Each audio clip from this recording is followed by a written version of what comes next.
খুবই গুরুত্বপূর্ণ দুটি প্রশ্ন করার জন্য আপনাকে ধন্যবাদ। একটি হচ্ছে সংস্কার এবং বিচার নিয়ে, যে আমরা ফেব্রুয়ারি মার্চের মধ্যে আদালতকে বাধ্য করতে পারি কিনা এই বিচার সম্পন্ন করতে। না, আমরা সম্পন্ন করার কথা বলিনি।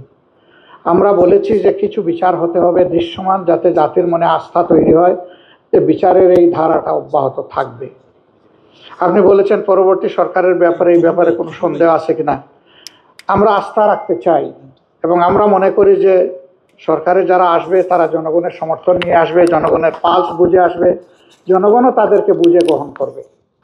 আমরা বিচারকে বাধ্য করে দিতে পারি না, আমরা বলে দিতে পারি না যে অত তারিখের মধ্যে বিচার সম্পন্ন করতে হবে, তাহলে এটা হবে বিচারের উপর নির্লজ্জ হস্তক্ষেপ।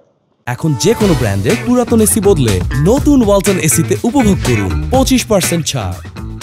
অহেতুক হস্তক্ষেপ অধিকার আমাদের নেই, কিন্তু আমরা দাবি করতে পারি। আমরা মুসলিম জনগণ হিসাবে দাবি করতে পারি, দাবির জায়গা আমাদের খোলা। এই দাবি সবই করে, সকল যুগেই হয়েছে, আমাদের দাবি থাকবে।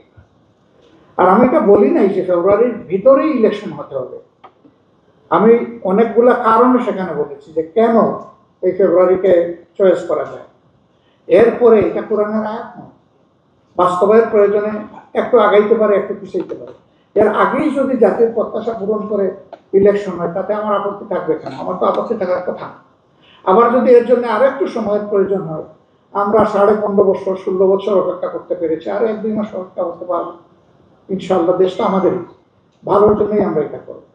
এখন নেক্সট কোয়েশ্চন, যে অন্তর্ভুক্তিমূলক নির্বাচন নিয়ে কোনো কথা হয়েছে কিনা। অবশ্যই হয়েছে। আওয়ামী লীগের ব্যাপারে তারা জানতে চেয়েছে কিনা? হ্যাঁ, চেয়েছে। সবাই চান না, 2-1টা জায়গায় তারা চেয়েছে। আমরা তাদেরকে বলেছি যে আমাদের দেশে কেবলমাত্র একটা গণহত্যা হয়ে গেছে, শহীদের মা শিশুরা এখনো কান্নাকাটি করছে, স্ত্রীরা কান্নাকাটি করছে, আহতরা কেউ কেউ এখনো হাসপাতালের বেডে আছে। আমরা জাতি হিসাবে তাদেরকে আমাদের যে করণীয় সেইটাও পুরোপুরি করে উঠতে পারিনি। গোটা জাতি ট্রমাটাইজ, কারণ জুলাই আগস্ট এই সময়টা সরকার কার্যত গোটা জাতির বিরুদ্ধে দাঁড়িয়ে গিয়েছিল। এই আন্দোলন কোনো একক দলের বা পক্ষের ছিল না, এটা ছিল জনতার আন্দোলন।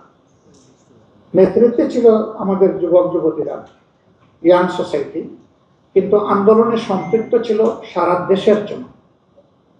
অতএব দেশের জনগণের রাজনীতি কার জন্য? রাজনীতি জনগণের জন্য। 2 নম্বর, তারা তো অপার সুযোগ পেয়েছিলেন, তারা একটানা 3টা নির্বাচন তাদের অধীনে করেছে। সেই নির্বাচনগুলোকে নির্বাচন রাখলেন না কেন? তারা তো নির্বাচনের জান কবজ করেছে। এমনকি জনগণ তো বলে যে তাদের ভোটাররা, তাদেরকে যারা সমর্থন করে, ওরাও নির্বাচনের প্রতি একটা আস্থা হারিয়ে ফেলেছিল, তারাও ভোট দিতে যায়নি। This is fact. তো সেই রকম একটা দলকে এই মুহূর্তেই বাংলাদেশের জনগণ গ্রহণ করবে কিনা এবং আওয়ামী লীগও তাদের মানসিকতা পরিবর্তন করেছে কিনা, সেটা বিশাল প্রশ্ন। কথা বলার পরে তারা আর কিছু বলেননি, তারা পাল্টা জিজ্ঞেস করেনি এইটা কি ওইটা কি, এখানেই তারা থেমে গেছে। এবং রিয়েলিটি সবাইকে মেনে নিতে হবে, দিস ইজ রিয়েলিটি।